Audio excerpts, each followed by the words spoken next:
Labadiena! Šiandien norėčiau pristatyti du vieno aukšto gyvenamųjų namų projektus. Tai projektas Orinta bei projektas Erikas.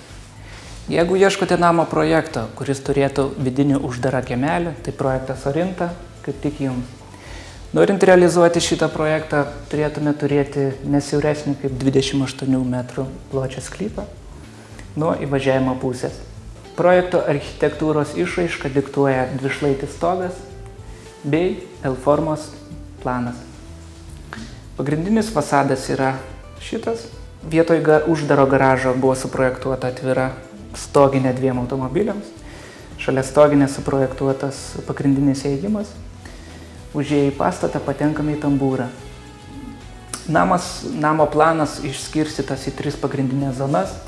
Tai yra bendroji zona, kurią sudaro svetainė, valgomasis bei virtuvėlė, taip pat darbo kambarys. Kita zona yra poilsio zona, kurią sudaro pirtis, priešpirtis bei dušinė, mažas sanmazgas. Trečioji zona tai yra miegamųjų zona, kurią sudaro du vaikų kambariai, svečių miegamasis bei sanmazgas.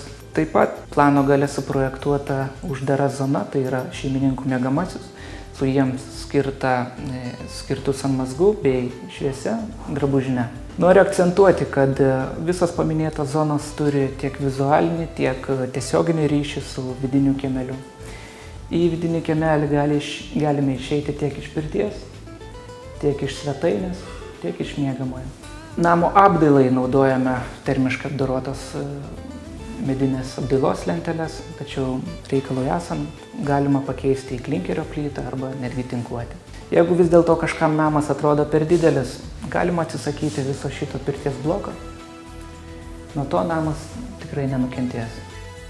Sekantis gyvenamasis namas, kurį norėčiau pristatyti, tai šiek tiek mažesnis, 170 kvadratų projektas Erikas. Tai jau yra skandinaviško tipo namas, kurį jau nekartą iš mūsų buvo užsakę skandinavai. Šio namo architektūrinė išraiška sudaro taip pat dvišlaitis stogas su savo peraukštėjimu. Peraukštėjimo galima atsisakyti, tačiau tikrai nerekomenduojama, nes visos šitos mažos detalės ir sudaro tą bendrą architektūrinę visumą. Pagrindinis įėjimas yra iš fasadinės pusės. Čia patenkame į tambūrą, tada patenkame į tikrai erdvę bendrąją zoną, kurią sudaro svetainė su dideliais vitrininiais langais. Kaip matome, vaizdas čia būtų. Tai yra valgomasis ir virtuvėlė. Čia vaizdas būtų iš virtuvės į valgomąjį. Taip pat name yra suprojektuoti du vaikų kambariai, tėvų miegamasis su savo rūbinė bei sanmazgu.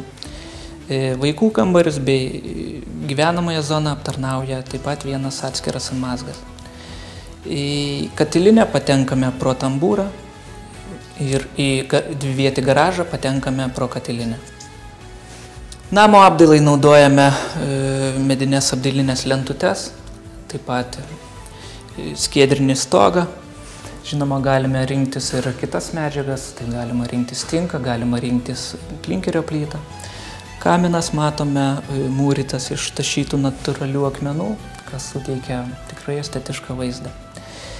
Nepaminėjau dar terasos, kuri suprojektuota šalia svetainės, į kurią per svetainę galima ir patekti. Kadangi namas turi nemažai vitrininių langų, tai šilumos nuostoliams sumažinti siūloma įsirengti grindinį šildymą, kas tolygiai paskirstytų šilumą visame name.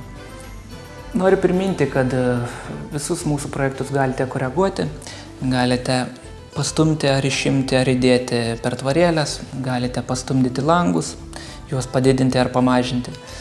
Taip pat galite apversti namo planą veidrodiškai, tai pritaikydami konkrečiam savo sklypui. Šios du bei kitus mūsų namų projektus galite rasti mūsų internetinėje svetainėje namoprojektas.lt.